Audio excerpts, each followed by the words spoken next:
السلام علیکم دوستان عزیز و مهربان ما. مثالی هر خزان ریزند نفسهایم ز نخل عمر. خدا داناست چند برگ کنون در نوده ام باقی است. رسول الله صلی الله علیه و آله و سلم فرمودند کسی که رشته خویشاوندی را قطع می کند داخل جنت نمی شود. دلا این عالم فانی به یک ارزن نمی ارزد. به دنیا آمدن بر زحمتی رفتن نمی ارزد. اگر 100 سال در دنیا همه شهد و شکر نوشی به آن 1 ساعتی تلخی جان کندن نمی ارزد.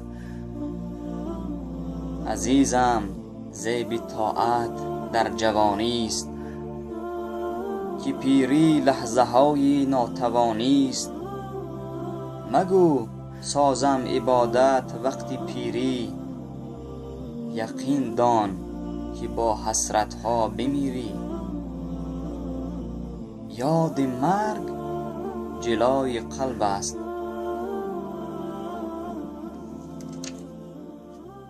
سوال منطقی در آخر نوار برای شما پیشنهاد می نماییم.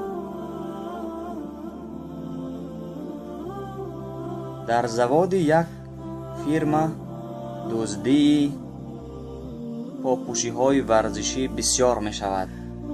راهبریت چه عملی را برای پیشگیری دزدی استفاده می کرد ثمره نمی آورد. بعداً آنها یک کاری غیر عادی و عجایب را کردند که دزدی تماماً از بین رفت. سوال: آنها چه کار کردند؟ یک جهان تشکر که ما را گوش کردید. تا نوارهای آینده سربلند و سعادتمند باشید.